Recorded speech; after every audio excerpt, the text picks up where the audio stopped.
Did you hear about the 71-year-old man who passed away quietly in his sleep last night?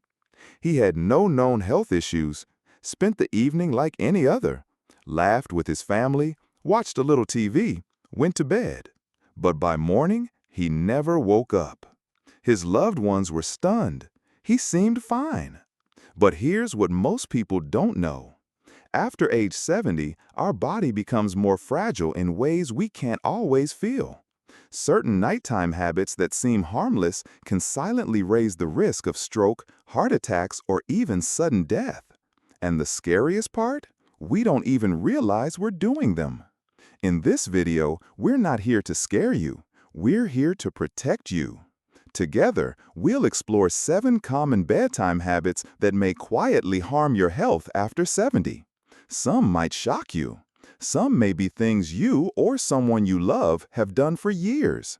But by the end of this video, you'll walk away with simple, science-backed changes that can help you sleep deeper, breathe easier, and wake up with peace of mind.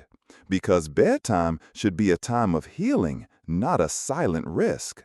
And a good night's sleep should never be the last.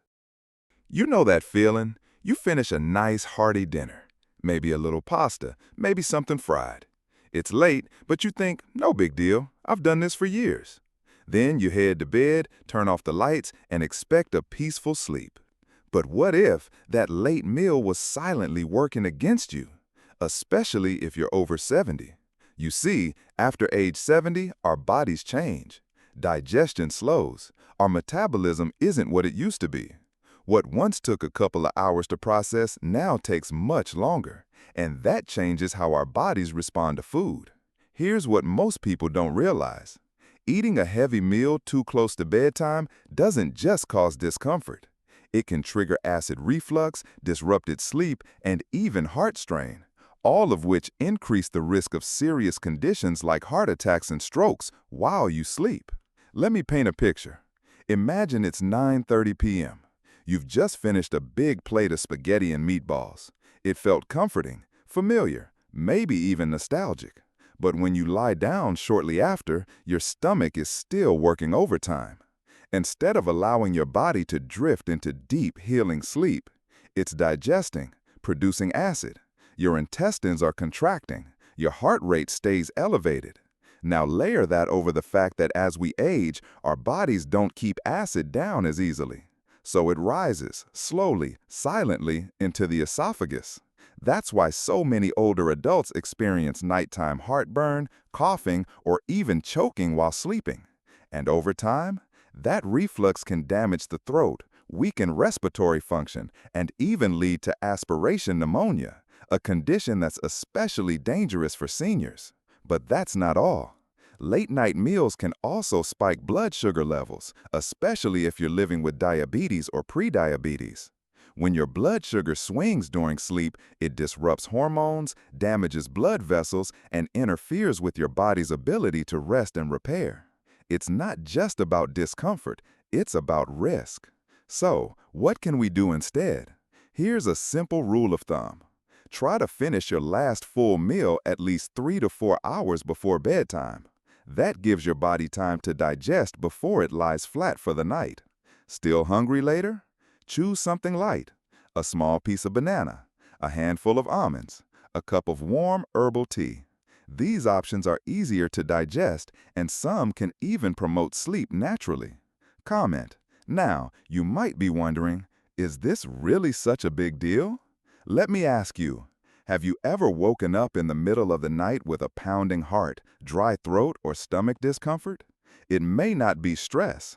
It might be that late dinner you thought was harmless. And here's the truth. You don't have to stop enjoying food. You just have to shift when you eat it. Because health after 70 isn't about restriction. It's about rhythm. Helping your body work with you, not against you. You've spent decades caring for others, for family, for community. Now it's time to care for yourself, starting with something as simple as your dinner time. So tonight, pause before that late bite. Choose lighter, eat earlier, and give your body the peace it's been asking for. Sleep isn't just rest, it's healing. And the first step toward better sleep might just begin at your dinner table. We've all heard it. Stay hydrated. And it's true. Drinking enough water is crucial, especially as we age. But what if I told you that when you drink might matter just as much as how much you drink?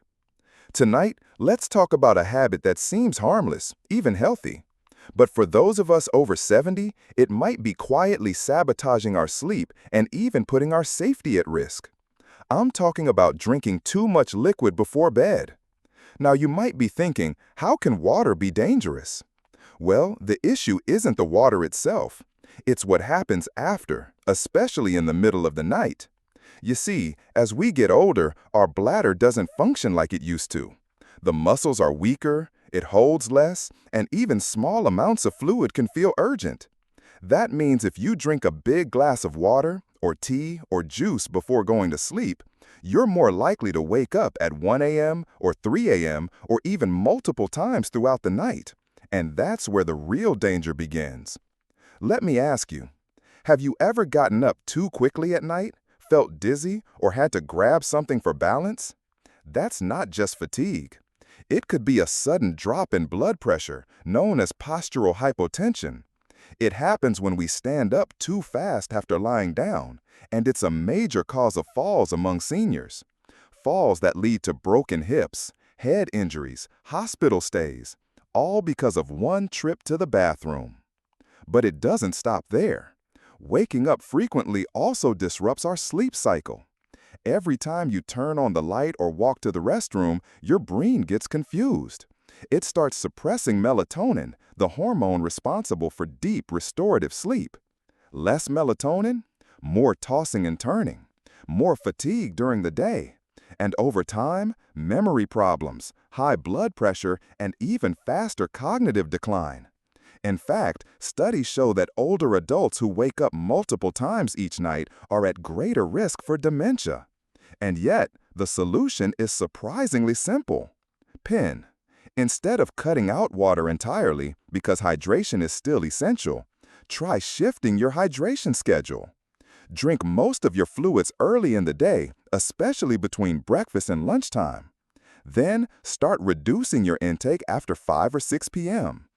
If you feel thirsty in the evening, take small sips rather than finishing a full glass. And be mindful of what you drink. Avoid caffeine in the afternoon. It's a diuretic. Watch out for soups or fruits with high water content at dinner. Even some medications can increase nighttime urination. Ask your doctor if adjustments can be made. One more tip? Use a night light or motion sensor in your hallway. If you do need to get up, this simple change can prevent a dangerous fall. Now, let's get personal for a second. I recently spoke to a viewer, let's call her Linda, who kept waking up 3 times a night. She thought it was just normal aging. But once she made this small change, drinking her tea mid-afternoon instead of at 9 p.m., she started sleeping through the night again for the first time in years. Sometimes it's not about doing more. It's about doing things a little differently. Because quality sleep isn't a luxury, it's a lifeline. So tonight, take a moment to reflect. How much are you drinking after dinner? Could one small shift lead to deeper sleep, clearer mornings, and a safer night?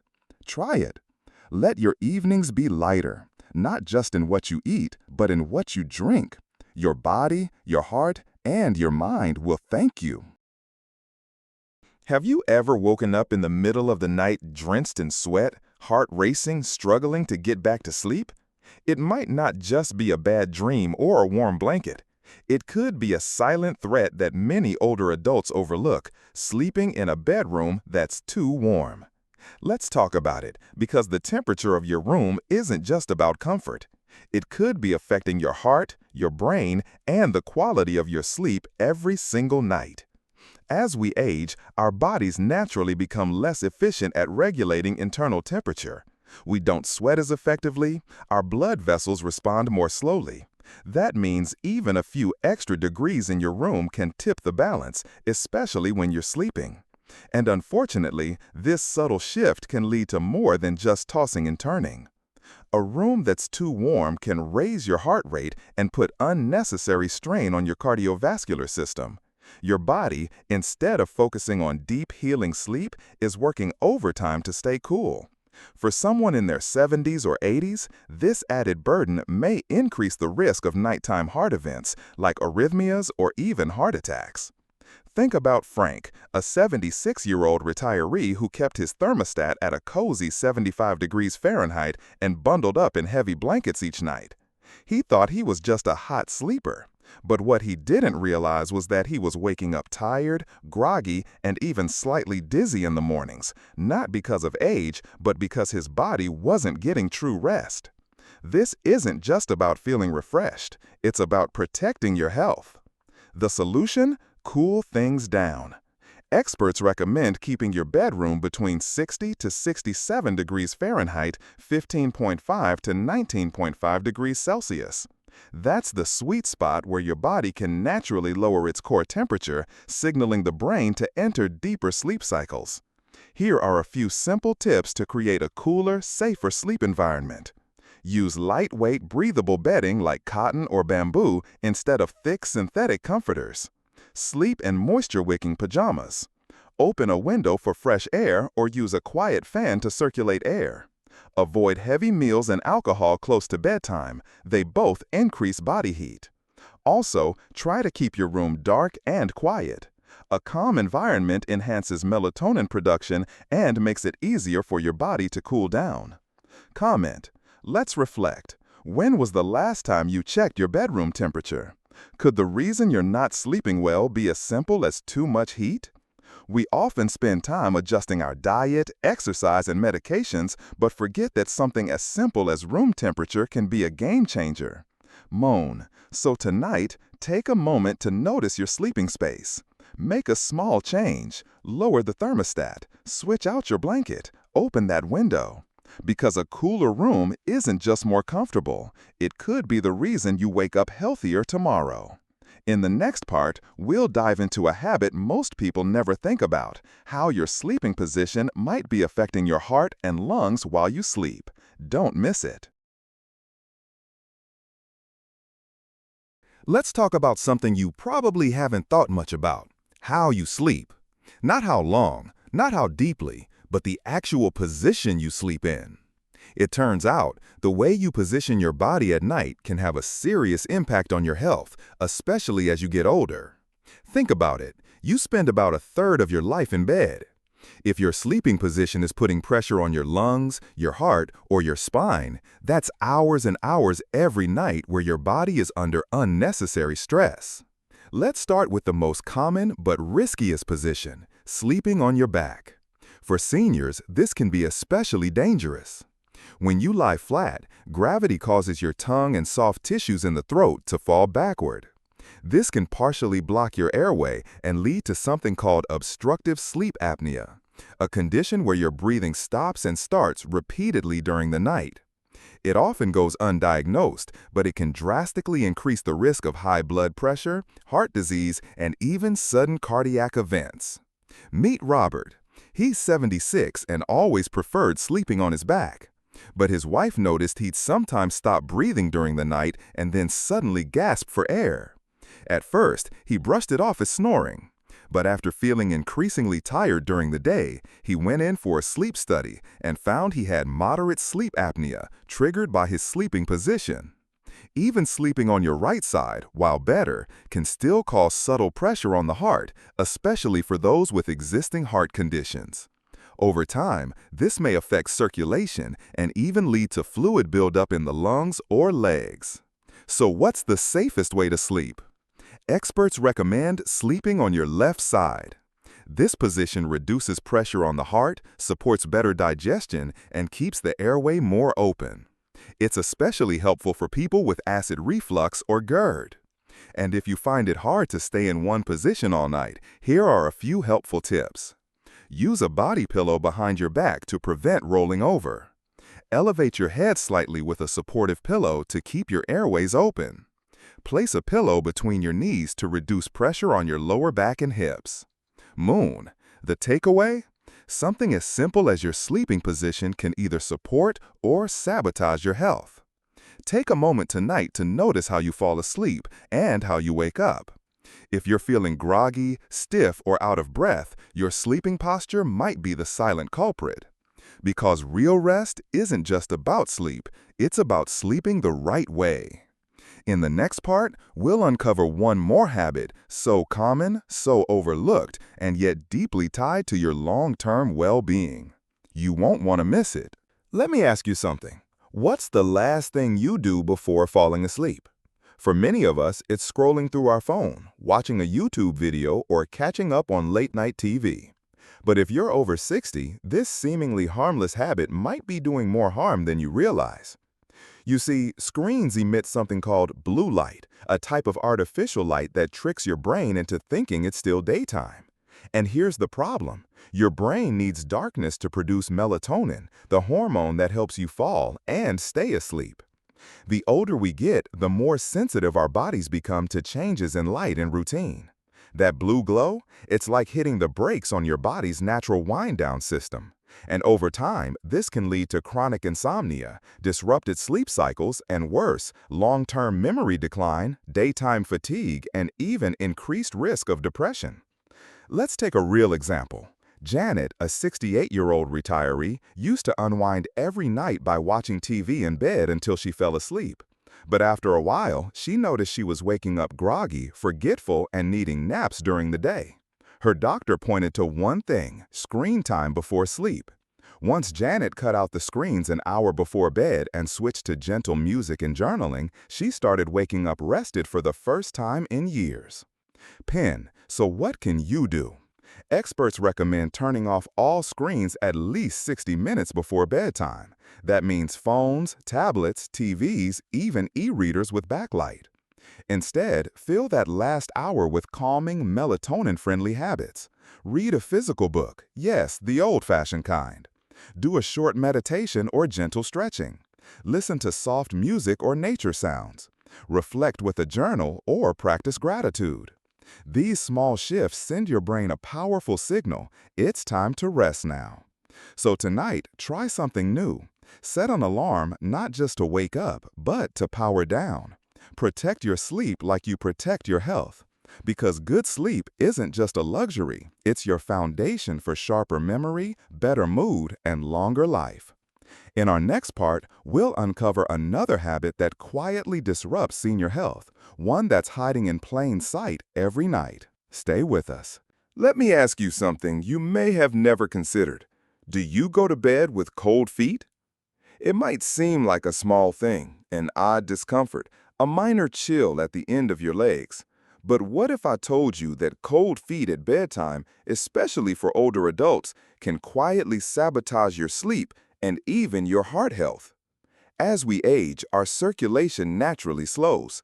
That means less warm blood is making its way to your toes, especially at night.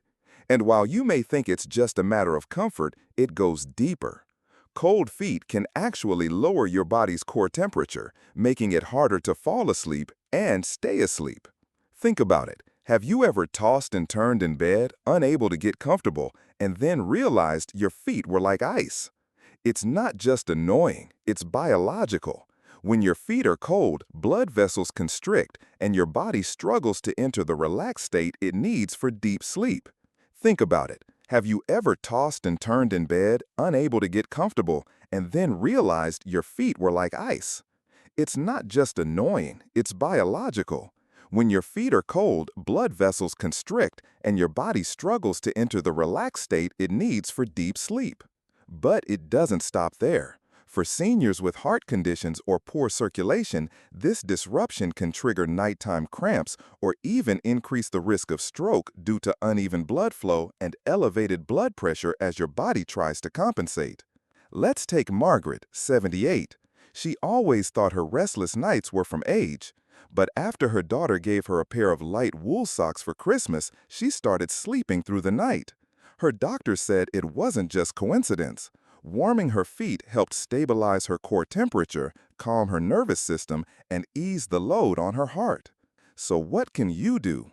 Slip on a pair of soft, breathable socks before bed. Nothing tight, just enough to gently hold warmth.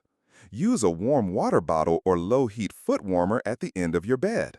And consider layering your blankets so your feet get a bit more insulation than the rest of your body. Here's a thought.